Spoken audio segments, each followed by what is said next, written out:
Thanks, guys. So, like Stephen said, I run a company called Standout Social, which I'll get to in a second. And essentially what we're going to be going through, what I like to think is a pretty fun topic, how to generate leads on autopilot. I find, I could be wrong, but in my opinion, what I do is kind of sexy. At least the impression is of what we do, like helping businesses grow and make you guys more money. So the first thing that I want to be able to go through, it's what's really cool is that obviously you guys today and yesterday have gone and learned about productivity, systems, automation, and now we actually get to put everything into motion, right? Because you can learn all the productivity, all the systems, and all the automation you want, but if you don't currently have the clients or not enough to actually service everything else, none of that means anything. So this is how we can really tie it all together. And so what you're going to see from the first diagram is obviously a little bit of a demonstration. So the jug is your marketing pouring your audience into the machine, okay? And then you're going to have down here is your marketing machine, and then it's going to spit out the leads. And so we're going to go into that in a bit more depth. I just like to use visual models because I'm a real visual learner. So I find the easiest way I can get my messages across is to help you guys with the exact same thing. So the next thing, one thing I wanted to really touch on, and I wanted to add it in early because Jason touched on it, and while it's fresh in your mind, while it's fresh in my mind, and I don't forget, I wanted to really touch on this. So the first thing I need you to know, and we'll come back to it a bit later, is your content are your assets. So any videos you create, any blog posts you create, anything from now on that you create, I want you to make a hard effort to post it on your business page, whether you post anything business related on your personal page or anything else, start it on your business page, because what you can do with that is retarget video viewers or engagers or anything like that. So if they visit your page, they like your post, they comment on your post, they do anything, there's a way that you can then reutilize those assets afterwards. So a little bit of a idea of what we're going to go through today, just so you guys can get a bit of an idea as well. I want to give you the exact processes and the frameworks that we use with all of our clients that helps bring them in more than 10 extra leads per week. And I'll show you some screenshots of a guy. I recently pulled it up. We've got about 98 leads this month for one particular business. So of that, we're converting around 80% of them. So his business is just growing at a really accelerated rate. I want you guys to leave here today, not just with ideas, because there's always different events you can go to, which is all theoretical, and that's all good and well, but you're not going to actually be able to do anything about that. So for me, what I want to help you with is actually leaving with strategies that you can go and implement straight away, regardless of which kind of a business and what industry you're in. I want to show you ways that you can make your competition irrelevant, even if you're in a saturated market. So a lot of what we do, and I'll get to a little bit further, but we work with customers in fitness and health industries, as well as online industries. And for anyone that knows either of those industries well, will know that there's someone popping up every day that becomes competition. And then obviously I'm going to show you examples of ways that we've done this with other people. And then for a few of you, there's actually ways that we can use other people's money to pay for your ads, because Facebook doesn't take your money the moment you spend 1 cent. It happens on a cycle. And so there's going to be ways that I can show you to spend other people's money on actually growing your business, which is really cool. So before we even kick off, this is a quote that I heard one time, and it really stuck with me, and I think it's really, really important. It's, you give a man a fish, you'll feed him for a night. But if you teach a man a fish, and you'll feed him for a lifetime. And what we do at Standout Social with our clients is we get them leads, we help them grow their business, those kinds of things. That's all good and well. We're giving them the fish. We're providing them the growth. What we're going to be going through today, though, is we're going to be teaching you guys how to fish metaphorically so that you guys know how to get leads yourself. Now, by a show of hands, who here has run ads for themselves before? Are you guys all still currently running ads? Leave your hand up if you're still currently running ads. Okay, cool. A couple of you guys. Awesome. So who here has successfully run their own ads? Like you can actually tangibly state how much you've spent and how much you've made back based on return? One. Okay, cool. So we're going to go through a couple of things there to be able to show you how to fix that. Look, before we even do that, let's start with why they don't work. Because there's a reason why people's ads don't work, and we're going to go a bit deeper into it, and I'll explain why we start here and not somewhere else. Because it's all good and well to teach you how to create ads, but without the right theory behind it, it means nothing. So a lot of the time, the reason why things don't work is you're going to put the wrong ad to the wrong market at the wrong time. Okay. Now, once again, a lot of questions. I just want to get a feel of obviously who's in the room. By show of hands again, who's used a marketing agency before? Couple? Okay, cool. And who still uses a marketing agency now? Okay, one. So, let me ask another one then. Who's been pitched by an agency before for services, whether it's Google Ads, Facebook Ads, SEO, anything like that? Yeah, everyone's been through it, right? And a lot of the time, they'll either work with them or they won't work with them for much longer, and usually things just fall through. So what I want to be able to give you is not just how you can vet a good agency. I actually want to help you guys so you never have to worry about an agency again. Okay? First of all, just so you understand who I am, and I think the only reason I'm adding this in is not to, do anything other than the fact that let you know that I can actually help you guys. I'm not just another kid who's taken a single course and is now running an agency thinking I can help you grow your business, because that is a dime a dozen these days, and that's not what we do. So I want to explain who I am. So like Steve said, I run a marketing agency called Standout Social. We used to serve all different kinds of businesses. Now we've broken into 2 specialist divisions because we found that we can not only help them best, we understand them best, and we can deliver the best results for them. With that being said, we've worked with over 25 different industries, and in that time, we've spent over $1 million on Facebook ads collectively. So we've learned kind of what works, what doesn't work, and what can work based on a bunch of different businesses. The hardest thing, when Steve said, I want you to come to the event and speak about Facebook ads, the first thing I thought was, shit, you're trying to get me to put something broad out there, which is usually pretty specific based on the business. And so what we're going to go through will apply to everyone, and I've structured it in a way that's going to be open to interpretation based on your business so that you can fill in the blanks to what your business and your market needs. Okay? And lastly, the reason why I do what I do, honestly, I'm just obsessed with getting people to do what I want. So getting someone from a no to a yes, to me, there is nothing better. I'm really stubborn. And if someone says that they don't want something, I want them to want it. And that might start from my sales background. I'm not too sure, but before this I was in sales, and since then I've just been obsessed since. Just pour myself a drink. So the next thing, so before even kicking off, I want you guys to understand why I do what I do, because once again, I'm not just a kid that took a course and now here I am. The reason I do what I do is because I still remember the first time I got a job. I was 14 years old. My first shift was at Macca's. And I finished my first shift, and I actually enjoyed it. I thought it was really, really good. And I finished my shift, and my mum picked me up. She was around the back, and I got in the car, and she said to me really excitedly, hey, she calls me TJ, hey, TJ, how was your first day? I said to her, I was like, yep, it was awesome. I really loved it. I said to her, but I can't do this for the rest of my life. Like, I can't work until I'm 65 and then just retire when I'm old, because I was just some kid that had all the freedom in the world. I'd ride my bike, I'd play video games, whatever, and all of a sudden I was dumped with this responsibility of having to make money to live for someone else. And at the time, I didn't really know what that meant. And like any supportive parent at the time, my mum said to me, don't be stupid, that's what you've got to do. And and I just accepted it what it was. But like any child would do, I didn't listen, and I just stuck to my beliefs. So fortunately for me, last year was a really good year for me. That's my fiance on the right. I am punching, and we were lucky enough to be able to travel around both America and Europe last year, and in doing so, I still ran my business, and I was still able to serve my clients the way they needed to. And the reason I'm saying that is definitely not to brag. The reason I'm saying that is because we set up automations and systems and helped our clients still get results. Whether I was traveling around Burano or going through Italy or America, it didn't matter. I was still able to get them the same results without me actually being present. The reason that's important is obviously it's a great business for me, but you don't need an agency to be able to do that for you guys. You can do it yourself, and that's why I want to be able to show you that, because there's no reason why, whether you're working or whether you're traveling, you can still fund your business, still pay for the leads, still pay for your ads, and get the same results. And especially now that John and Jason and everyone else has spoken and has helped you guys understand the systems, it's all going to tie together a hell of a lot easier. So, quick drink. So why online marketing? Because there are a million different channels. You can do, obviously, letterbox drops, door knocking, phone calls, cold calling, cold email, whatever.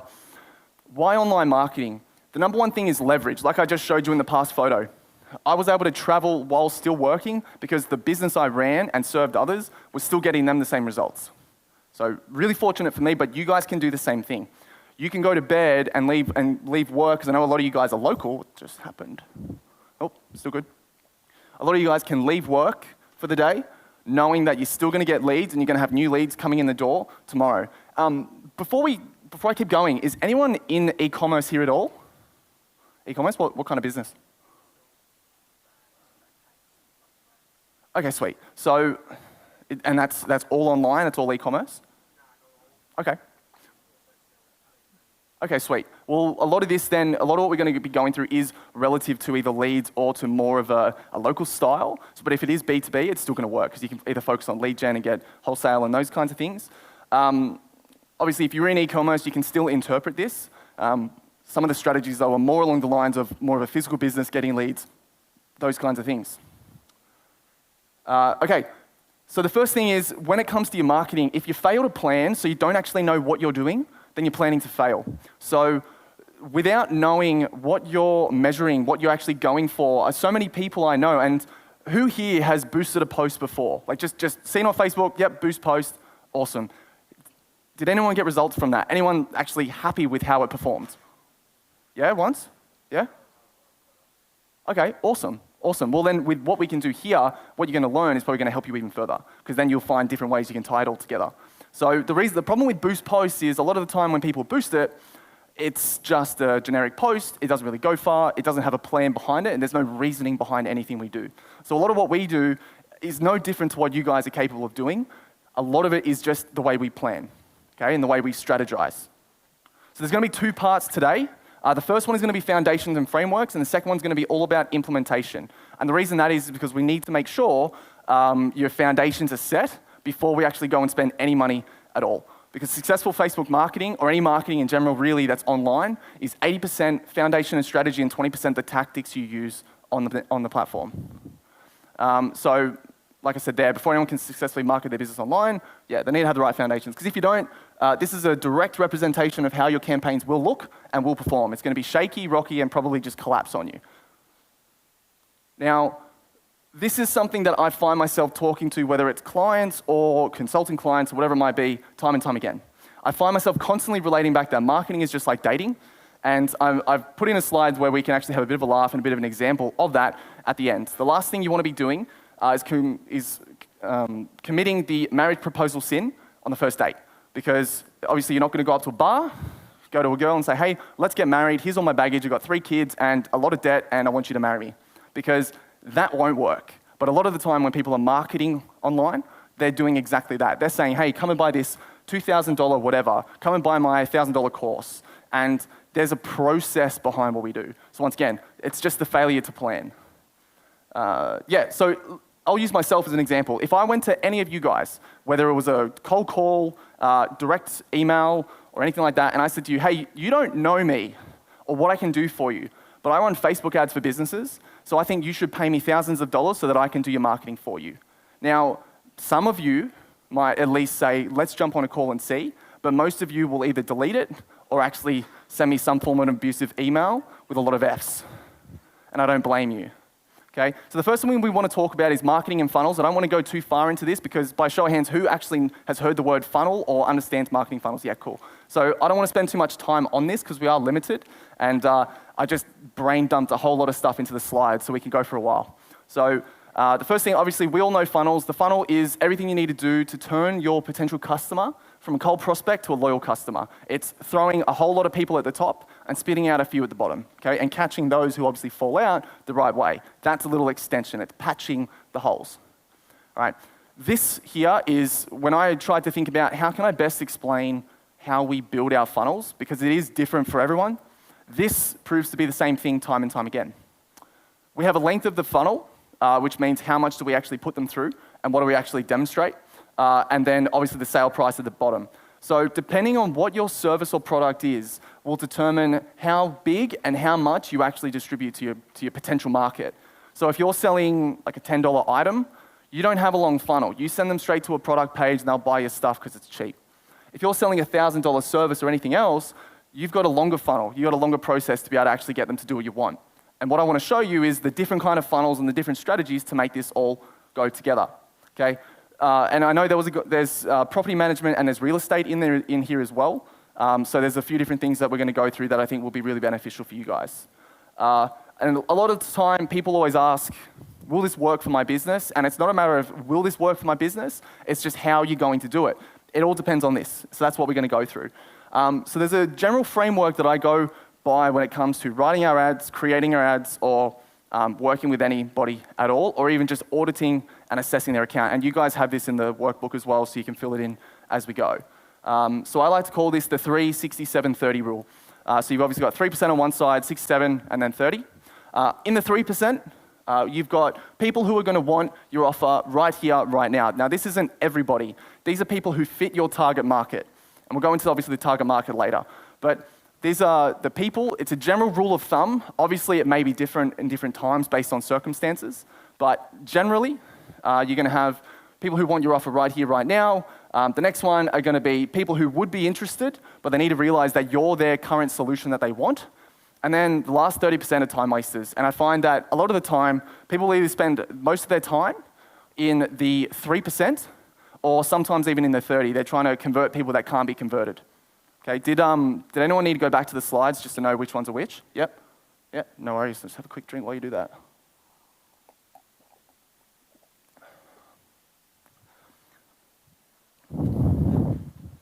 Ooh. Okay, so we'll keep moving just because I actually have no idea how I'm pacing, but I think I'm doing all right. I talk fast. I'll try and slow it down. So, like I said, what a lot of you guys are probably doing is spending most of your time trying to convert the 3%.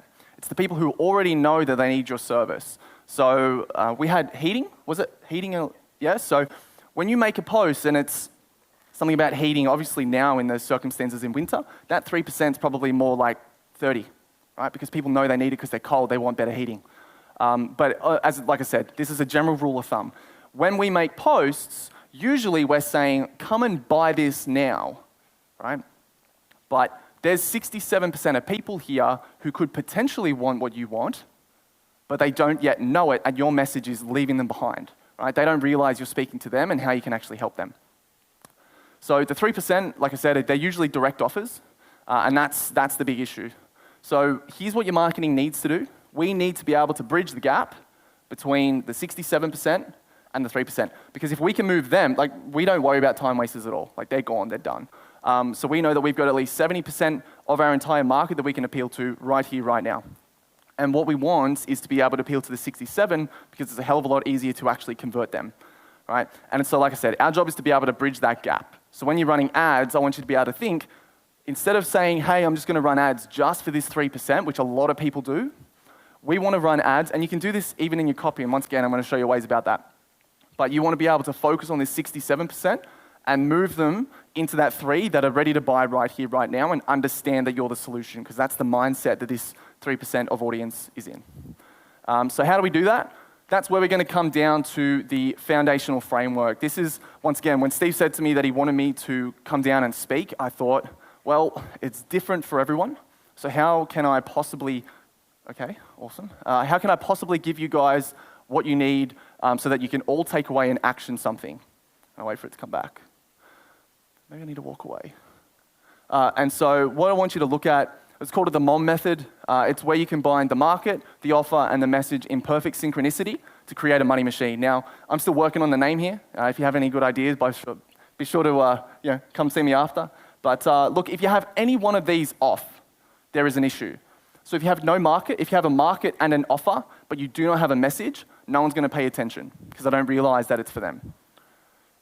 If you have a market and a message, but you don't have an offer, there's no desire. There's no attraction. There's no reason or urgency or scarcity for them to want to do anything at all. If you've got an offer and a message, but you don't have a market, you're going to put the wrong offer to the wrong people because it doesn't count for them, right? So this is the general flow. This is how it looks. We start with our market, then we go to our offer, and then we go to our message. So focusing on our market for a second. Now, we spoke about this not too long ago, but the market, a lot of you guys know obviously it's your demographic, it's your customer avatar, those kinds of things. I like to go a little bit further because knowing the demographics is exactly what your competition know as well.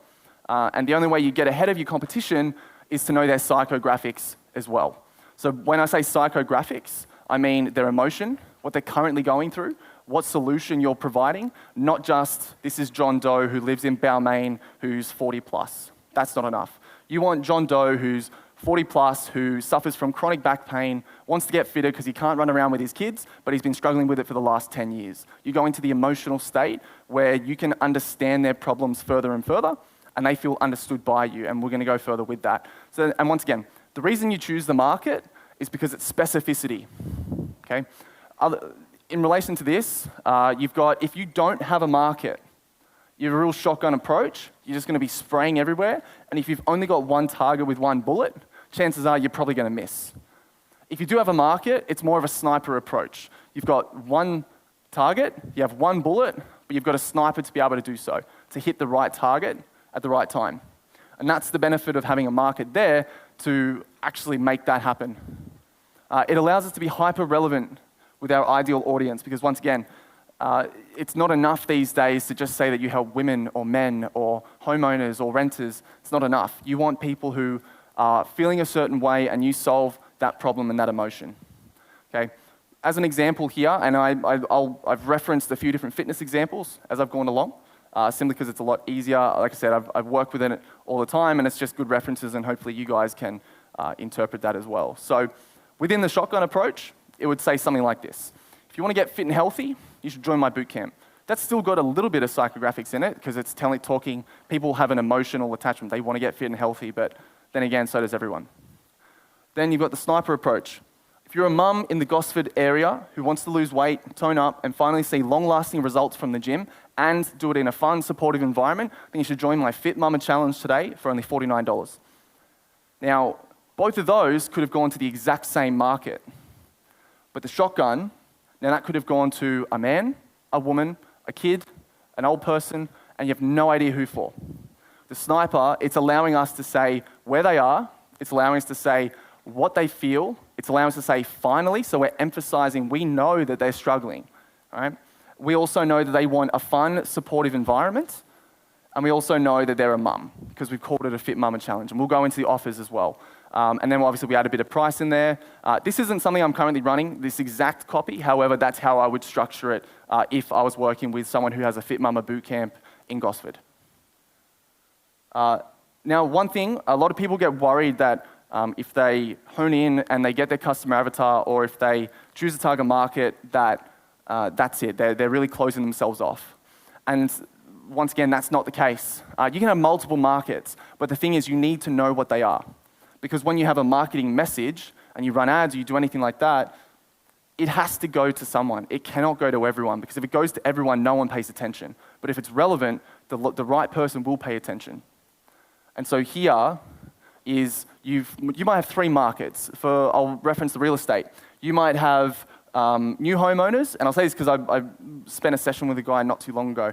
You might have new homeowners, you might have people looking to downsize, and you might have people looking to upsize their home because their family's growing. All those three messages, completely different. Those markets are different. They need to see something different. And in a local area, the way that we can filter that is obviously by ages. Before, you used to be really, really specific. You used to be able to target people based on what this data that Facebook bought. That's been taken away. The smart way to get around that now is just knowing the ages of them. You filter it, and then you filter the people in and out based on the message itself. So here's an example. You might be a hairdresser, and you might have two types of customers. So you might have mums who treat their time at the hairdressers as an escape from their children, their busy schedules, and their husband. Then you might also might want to target brides-to-be who want a hairstylist for their wedding. Now, I didn't go too deep into the psychographics here. Obviously, you could go a lot further and really just build out the emotions that they are feeling. And the reason you want to do this is because, once again, it's empathy. It helps these people feel understood. And when you can do that, and we've tested this, you're going to have a much higher response when they feel like they're being understood or you get them.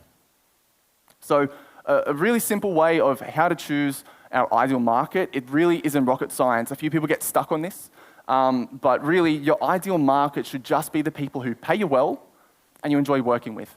And personally, we've spent time with this. I personally have spent time trying to work this out myself, and it really is as simple as that. Work with the people you want to work with, the ones who pay you well and will pay you on time, and stop trying to appeal to everybody. Because appealing to everybody, you appeal to no one, and most of the time you get stuck with the shitty clients anyway. So what I want to do is just spend a bit of time. Who wants to be a demonstration? Who knows their market? Anybody? Yep. Well, tell me about your market. So go into as much depth as possible. Yep.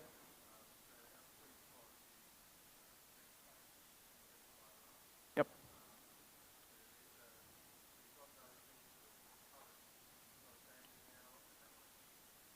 Yep.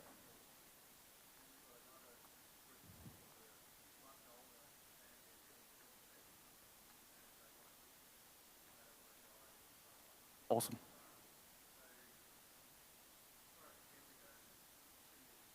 Yep.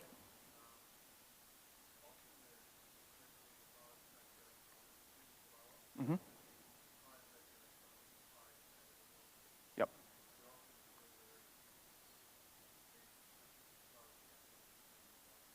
Yep. Yep. Awesome. And so would you say that there's two markets there? Yeah. The message that they would receive would be a bit different, right? Yep. Yep. Mm-hmm.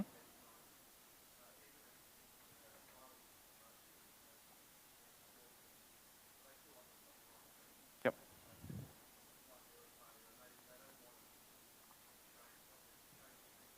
Yeah. Yep. Yeah, absolutely. And so knowing that market and when we go into our message, that's going to be really, really important. But you also had your hand up that someone's currently handling your marketing. So by the sounds of it, you guys have worked on that together over time?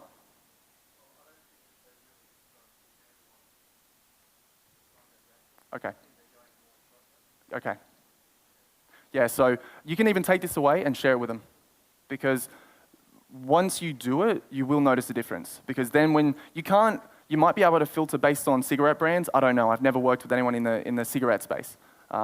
But there are two different markets there. There are people who are older and it's just like, hey, now I'm getting older. Now I'm really starting to feel it. They might feel a bit wheezy or whatever else. They might, and then obviously, yeah, they're younger people starting to have kids. You would use different photos, you'd use a different message because one, you can relate to it's starting to get harder to get upstairs. You're starting to cough more, you're starting to get a little bit worried. Maybe it's time to do something, but you don't know how and you're a little bit lost. And then with the parents, it's just, do you really want to leave your kids behind? Maybe they need to kick up the butt because it's still a relatively new habit to them, not as long, and therefore the consequences aren't there yet, and they need a different message. And so the market isn't so much about building the message, but you need to know it. So when we come in and tie our message in, it makes more sense. Does that make sense? Cool. So yeah, like I said, work on that with your agency or the marketer or freelancer, and you guys will get better results, guarantee it. Yep.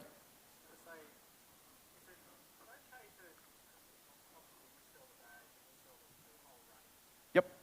Mm-hmm. Yep.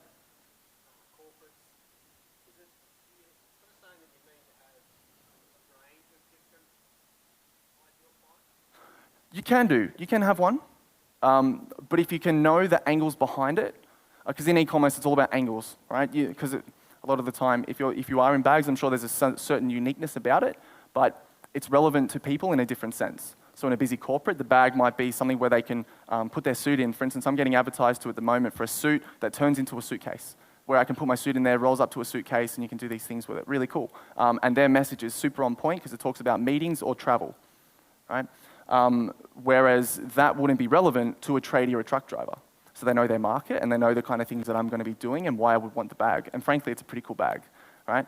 And that's why you would want to go into the psychographics because you're talking them through their life. Because when you do that, they're going to be able to project forward and say, okay, this guy can see why I would need it. It's not just a product. So you don't stay on the features. You start to go towards the benefits and why they can put in their mind why they actually want it.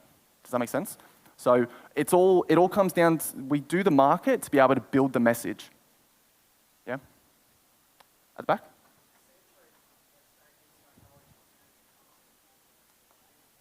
Okay.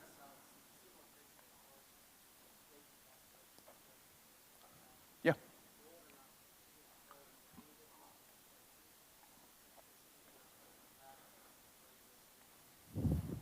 Yeah, exactly. They can then interpret that themselves and go, shit, he really knows me. Or this business really knows me. It feels like they're speaking directly to me.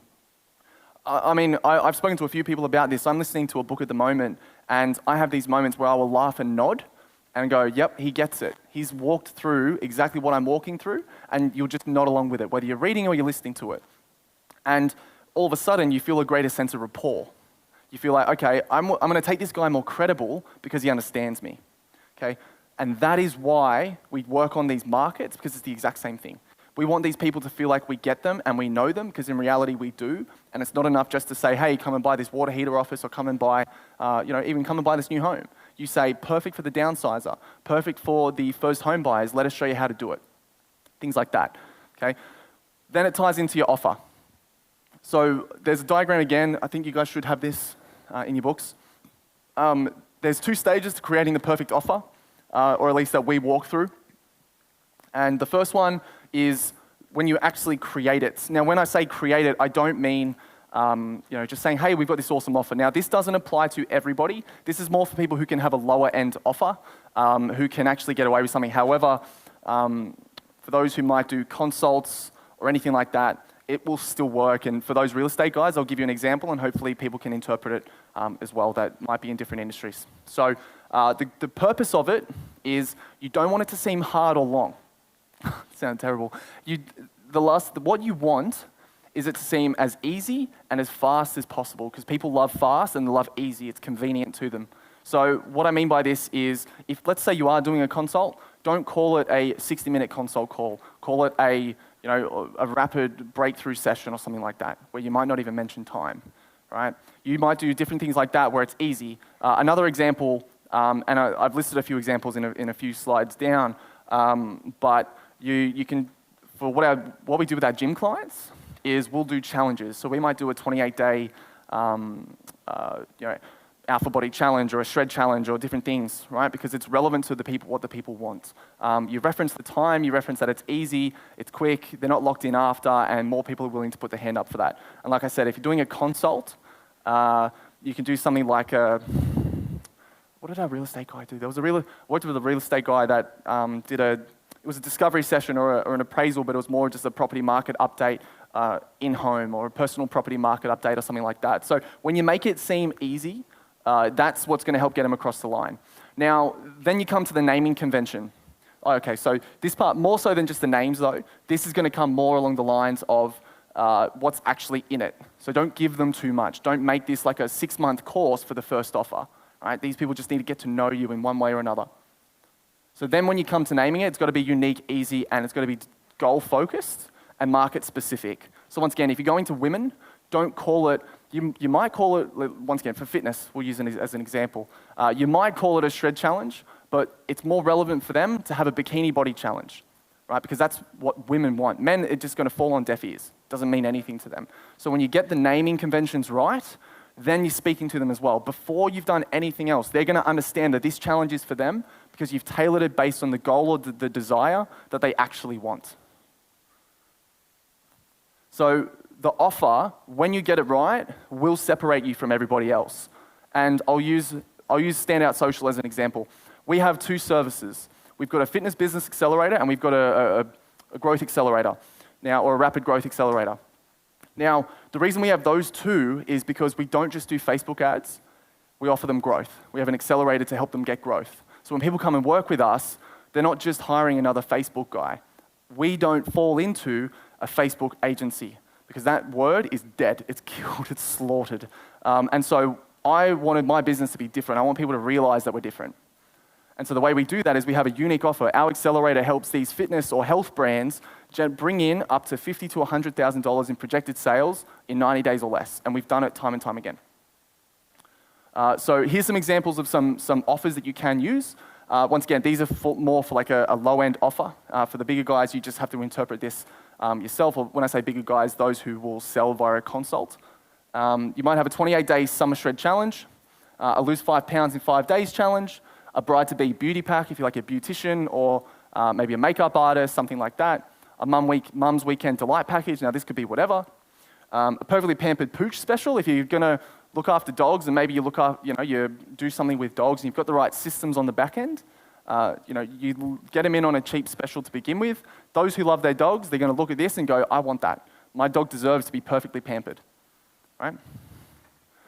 Now, when you find the right offer, here's a bit of a breakdown that we go through to work out what the right offer is for the right market, because once again, it doesn't work the same for every business. And I was able to kind of break down that they fall into 3 categories. And they change based on your product or your service cost.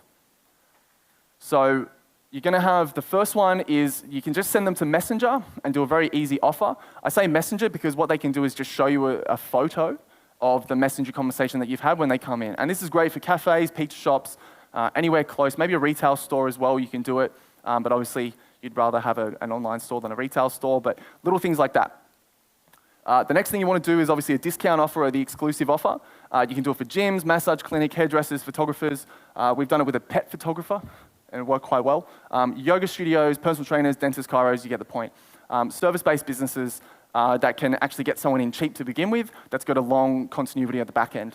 Yeah, because your job is just to get acquisition. It's not to make massive amounts of profit. Usually our clients will see a 2-to-1 on the front end, so they'll spend $1, they'll get $2 back.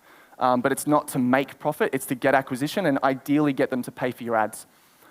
Then you've got the business coaches, financial planners, accountants, bookkeepers, agencies, real estate agents, those kinds of things.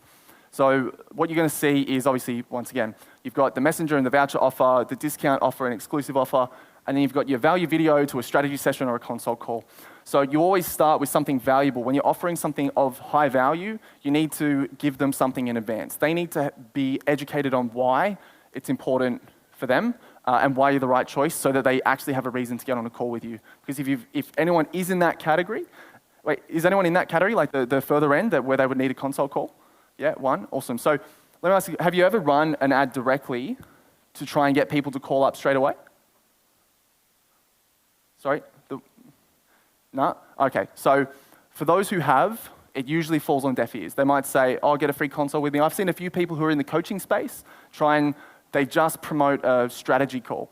No one cares about that. People know it's a glorified pitch now, so when you change your offer, that changes as well. But this is usually you want to start with a value video, help them have the breakthrough in their own mind that they need to work with you, and they're willing to take the next step. So I know we've got an accountant in the room, or we did have. Heather, is Heather gone? Yeah, Heather's gone. Okay, and that end works really well for accountants. So who wants to know where the business fits in the equation, and who knows, or who's got a bit of an idea? Yeah? Towards the end, yeah? So of that, then, if you were to work out some kind of an offer, if you were to think of anything, what would you put there first?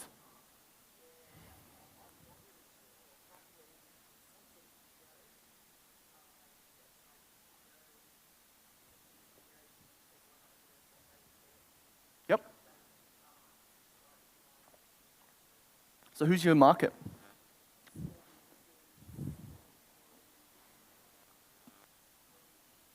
Okay.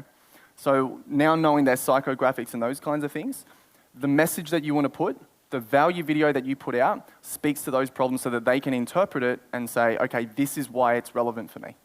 So the value video gives them the breakthrough, and we go through in the last bit about the message. And that's going to be really relevant so you can understand what video you actually create.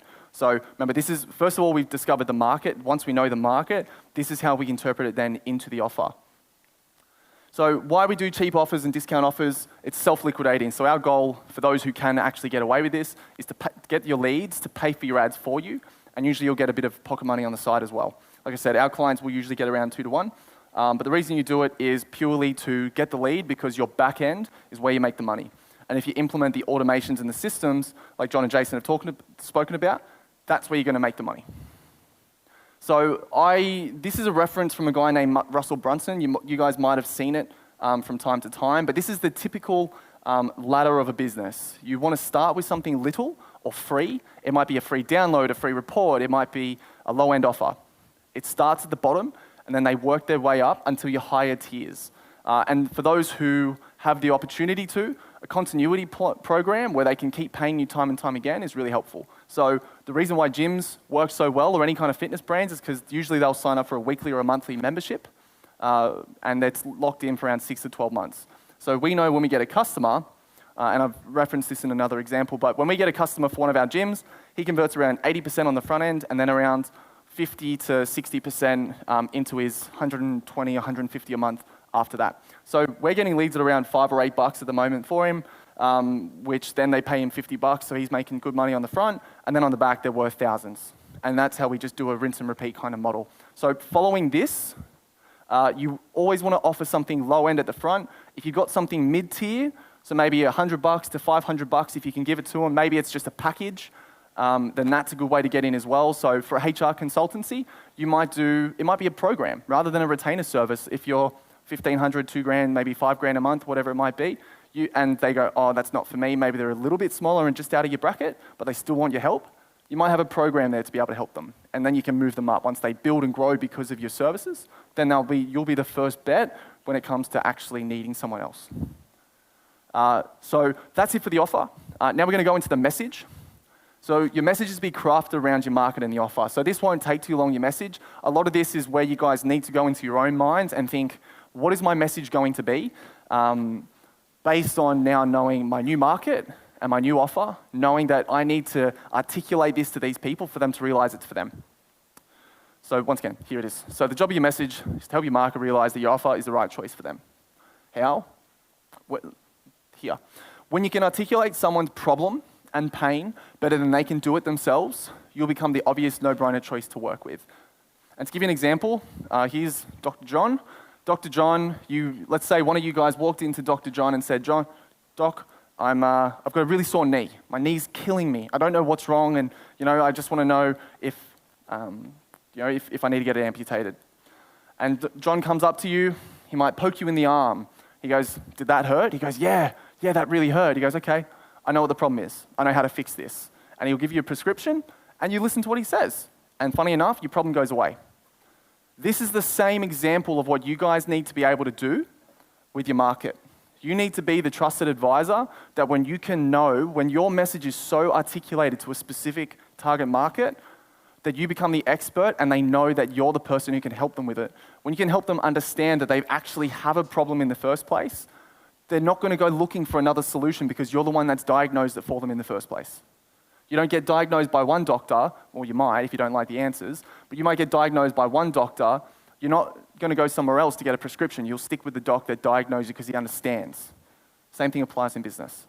Another way to think of how you can actually build your message or craft your message perfectly, for those who aren't currently in the buying position, a really good way to think of it and to look at it is the light bulb moment. So you might be explaining your service, your business, what makes you different or unique to an ideal client or a potential client. When you can articulate that light bulb moment, when you can remember what goes on in their mind where they go, oh, that's how you can help me. That is where you want to craft your message around because that's the light bulb moment your best market need to have so that they can see how valuable your offer really is. Okay, they need to have that moment before they're going to be ready to buy. This part's really fun. I've used this, and we're going to go into this, and this is in your books as well. I've used this with a client who could not get leads no matter what he did. We went through this process together. The moment we went through this, he started pulling in leads the same day, the moment he got the ads live, because he was able to fix this. And this ties into, obviously, I love getting people to do what I want. This is how you can do that. When it wants to load. So I call it the 4 steps to ethical mind control. And it's a matter of understanding where your market belongs in each stage and how you're going to craft your message based on that. So in the book, you might need to fill these out. You've got the unaware stage, the problem-aware stage, the solution-aware stage, and the product-aware stage. Now, each stage of this, people belong in all different stages. I'll give examples. But what you need to be able to do, and I've left these other boxes blank and we're not actually going to fill those in. This is for you guys to actually be able to use and think about, and you can do it your own time, maybe in the 15-minute break if you want to think, if my client, my ideal market that I've now worked out are in the unaware stage, what are they currently thinking? What does their life look like? What are they walking through? What are they experiencing? Then we want to think, what do they need to think to graduate to the next stage? It's a graduation process. You don't want to send them from unaware to product aware, because if someone doesn't realize they've got these problems or there's a solution to their problem, and you say, hey, come buy my stuff, that's when you're appealing to the 3%, and most people don't belong there. So this is how we're going to graduate people and bridge that gap from the 67% over to the 3%. So we need the only focus of those who are in the unaware stage, which if you've got a unique offer or product that not a lot of people know about, this is where majority of your market will belong. Otherwise, they're usually in the problem-aware state. Very rarely will they be in these bottom two. Almost never will they be in product-aware until you actually put the product in front of them. So they need to think something. What do they need to think to move to the next stage? That's when we go to problem-aware. But before there, unaware, skip through, like I said, kind of just browse through that.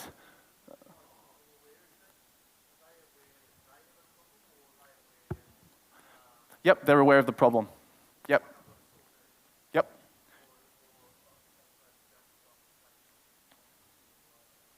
Exactly. So they start searching. They might start searching for the solution. So this is where they go into go through that. And then problem aware, this is where we'll go into it. So stage 2 is the problem aware stage. They know they have a certain problem. And usually, if you've moved them from unaware to problem aware, you've gone and educated them on that current problem.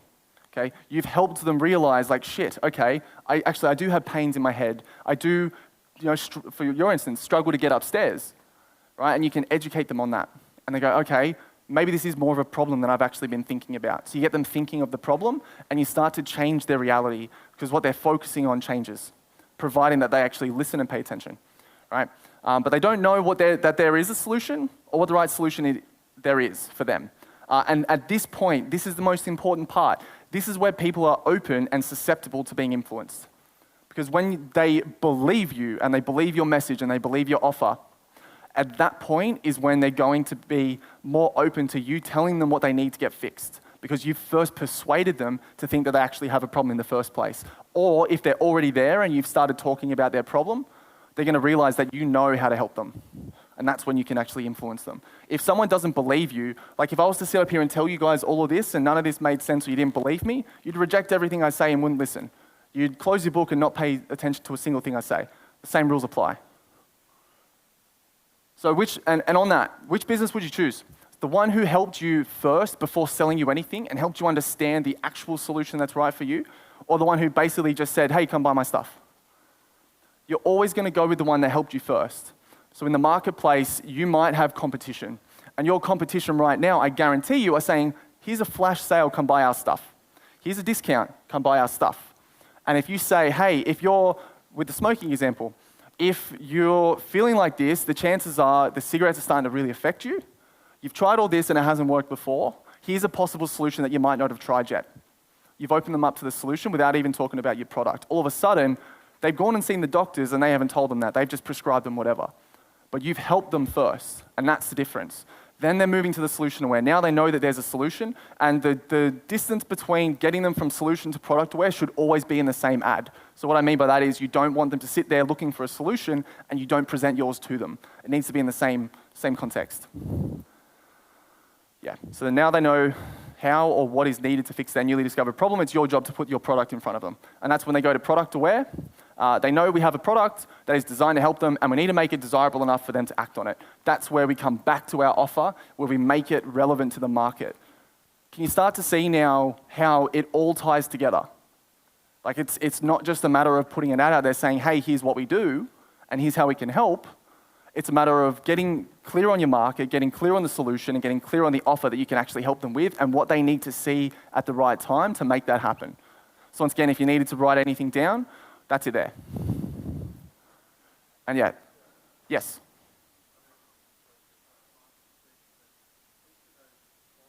Mm-hmm.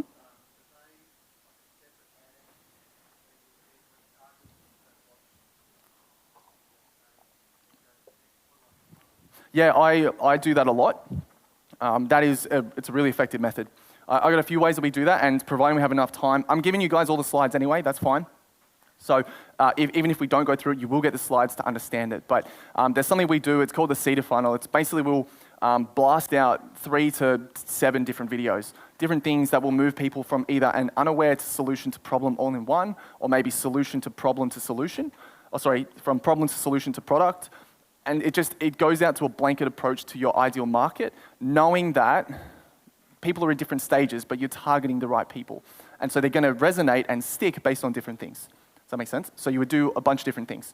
But yeah, you would. You'd move them through a video funnel that way. So what happens when you get all of this right? You make money. Plain and simple, that is the way that we print money for our clients, is helping get clear on, first of all, who their market is in the first place, and then putting the right offer at the right time with the right message to them. Now, we've used people as examples all the way through, so that should be fine, but who does want to be a test dummy? Who wants to be able to walk themselves through the unaware, problem, solution, and product aware stage? Anybody? Anybody? Yeah? What do you do? Oh, the backpacks, right. Okay, let's do it. So tell me about then, if they're in the unaware stage, what are they currently thinking?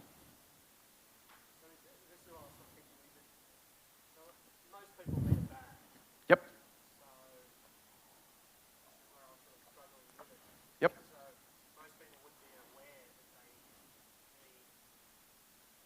Mm-hmm.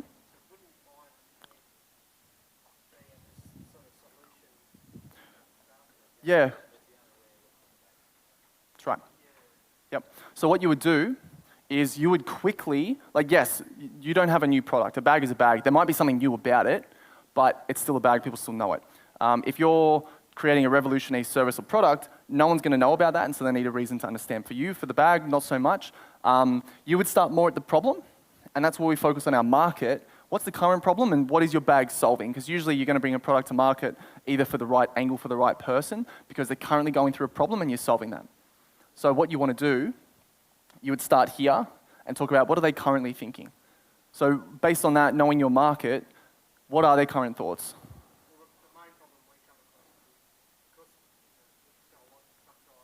Yep. Mm-hmm. Awesome.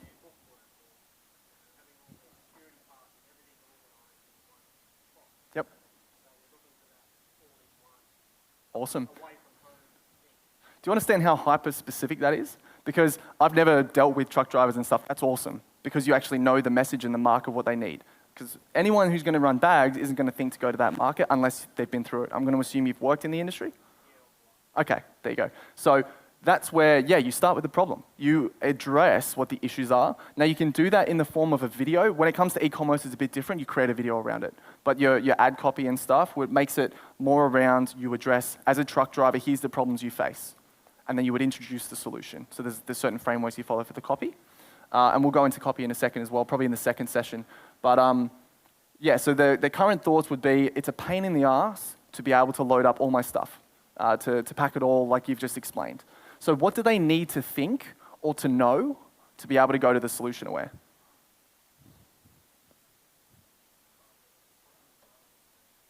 Yeah. Yeah, because if they don't know it exists, they're not going to go searching for it. They'll just deal with some duffel bag, something that is going to carry all their stuff in, but it's not the genuine solution that they need. So if you can put a more articulated solution that's relevant just to them, that's when they're going to become buyers, and that's when you talk about the product. You talk about how, here's the problem that you go through. Now, wouldn't it be good to have all these things? Well, guess what? Here it is. Come buy it.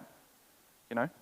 That's how I would structure something like that. And once again, when it comes to the targeting, we'll talk about Facebook and stuff. But with you, I would go as relevant as saying you want to use specific brands and stuff for targeting to know that they're a truck driver. But a lot of the time, when we're targeting quite targeted, like that's quite targeted, quite relevant, what we would want to do as well is we filter people in and out based on our language, based on our copy, based on the message that we create. It's going to qualify people in or out. So it doesn't just, someone who might have kids at home and they're just a mum, they're not going to read that and go, oh, that's not for me. Like they need to know straight away. Anybody else? Yep.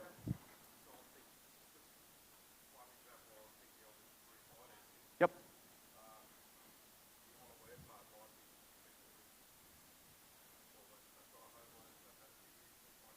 Yep. Yeah. Yep. And so mortgage brokers are awesome. They fit this mold perfectly because, like you said, they get a mortgage, they just think they're locked in, and they might see one ad on TV, and for one day it might click, but we can manufacture that. And so, yeah, with unaware, you would address that. You might create some, with a mortgage broker, you're on the far end of how you create the offer as well.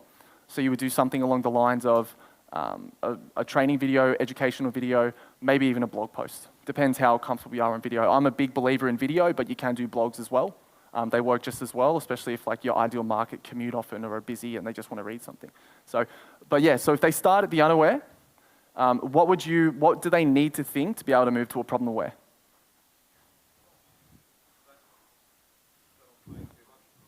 Mm-hmm. Yep. And so to move them from the problem, and you'd probably go a bit deeper and just let them know this is how much you could be losing. You expand that gap, you make it seem really bad, so it evokes enough reason for them to want to change. Yeah, it could. And so then you want to be able to move them from problem aware to solution aware. Yep. So what do they need? What would they currently be thinking if they know that now that there's a solution, or what do they need to think?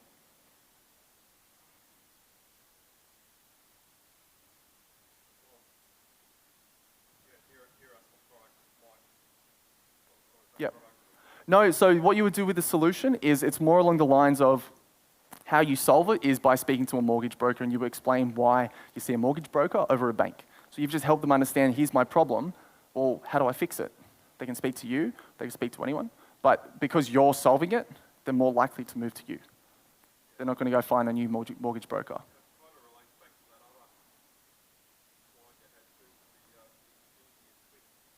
Mm.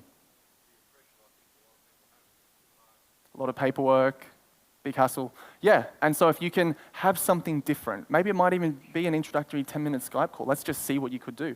You're not obliged to do anything, bring no paperwork. You might call it a no paperwork consult. Don't say no obligation because people see that and go, I'm going to be sold anyway. That's a pitch. So just call it like a no paperwork, program, no paperwork, something. Whatever the problem is, take that away. Show them that you're going to help them take that away. Yeah. You can throw in different guarantees as well, like I guarantee I'll find you a better rate. If you're comfortable, like you might say, I guarantee I'm going to find you a better rate, or I'll pay you $50 for your time. And that will have people racing to you. So they're either going to save money or make money. There's no problem, no downside, right? So that's how you move to solution. But then, then you go into product and say you talk about what it is and how you're going to help them. So a lot of the time, this all merges together, but you need to understand that they walk through the 4 stages. Because if they don't, once again, you can't go from unaware to product. And the only time that they go from unaware to solution is when they can interpret what problem they're currently facing. So whether you do it or they do it themselves, it's just the path of least resistance for you to let them know what problem they currently face. Does anyone else want to be a test dummy? Anyone else need help with this? Yep. Okay, yep, let's do it. So where do you think they currently belong? Unaware or problem? Unaware. So what would they need to know to realize that they actually have a HR problem? Yep.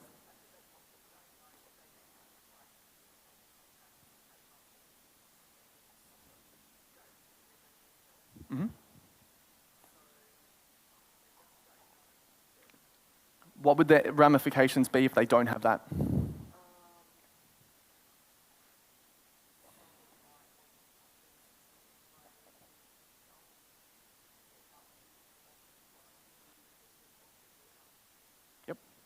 Awesome. So that's a big problem, especially if you've got 20 to 50 staff, which is your ideal client, and you can talk about some of the issues they go through.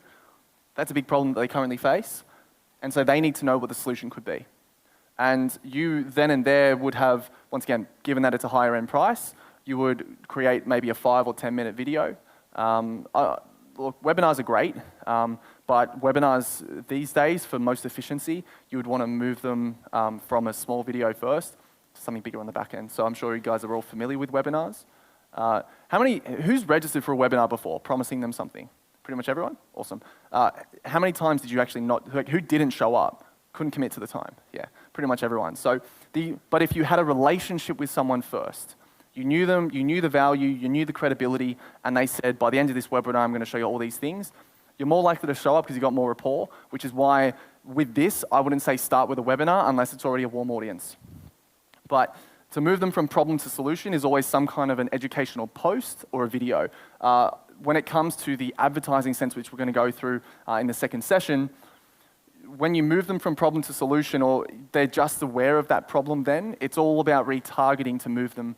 When you offer a higher end service, it's all about retargeting them to the possible solution. So it might be the training video, or maybe the training video told them about solution and product, but they didn't take action. So our job is to move them back there to help them realize this isn't something they can dwell on. So we'll go through all of that. But yeah, so to move to the solution, obviously you just need to let them know when you work with a HR consultant, here's what you do. You don't talk about you there, you just say about the possible solutions. Then when you talk about product, you talk about obviously what you have and what that first session's like. Because I'm going to assume you probably do a discovery session or something like that, like a breakthrough session. No, sales call, like how does that work? Yep. Okay. Mm-hmm.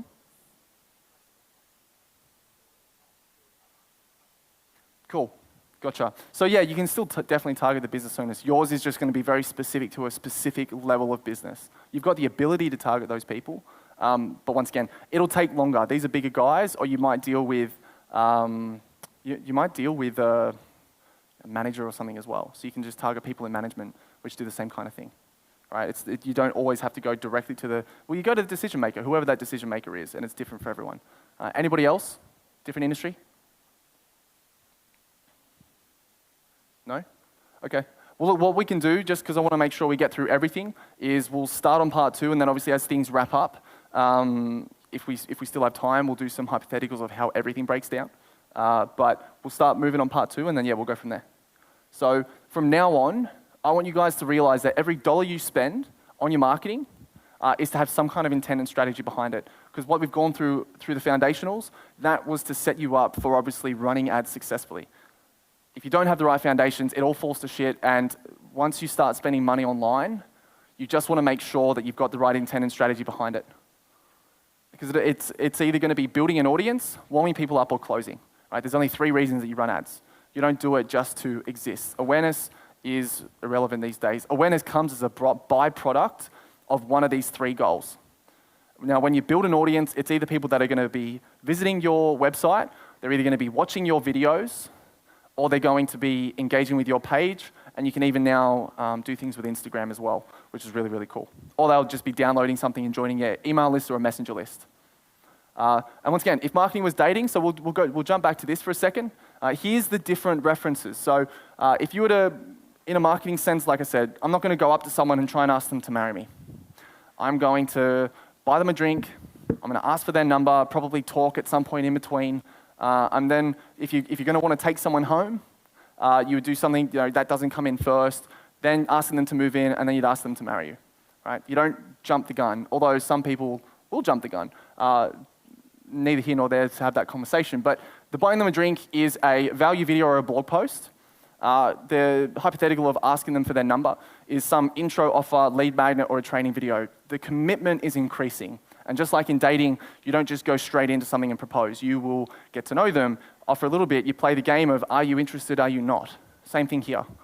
So you start with a value video because you can gauge how much percentage they've actually watched. Or you send them to a blog post because you can also retarget people who reach your website, and I'll talk a little bit about that as well. Then yeah, the introductory offer is like the first step. The lead magnet is exchanging more value, and they commit their details to you. Name, number, email address, or name and email, whatever. Or it might just be a training video to help move them through the 4 stages again. Then getting money off the customer is obviously going to be taking them home. It's taking that first step. It's a big leap, those kinds of things. Asking them to move in is obviously your mid-tier offer. It's where you're going to start saying, hey, this is pretty serious now. Let's do something further. Let's take it to the next step. And then finally, you might have a $5,000 offer, and the first thing they did was come in at $50 for your service, but now you're going to sell them a $5,000 business retreat or service or fitness retreat, whatever it might be. And that's where you ask them to marry you. You don't start there because the response is going to be 0.000001%, but they're not going to say no to buying them a drink first. And so that's the kind of way we want to move them through. So really, the whole job of marketing is just to warm people up. Like I said, the focus of marketing is to get acquisition, but you get acquisition through warming people up in the first place, because if you don't know them, if they don't know you, they have no reason to buy from you. They have no reason to buy from you more than anybody else. But if they're warmed up and they're educated, like we said before, that's when you're going to have a much easier response of people actually wanting to buy from you. Were we going to wrap here and just go to break and then we'll come back? Awesome, let's do it. What do you reckon? Big round of applause for Tyler. Thank you.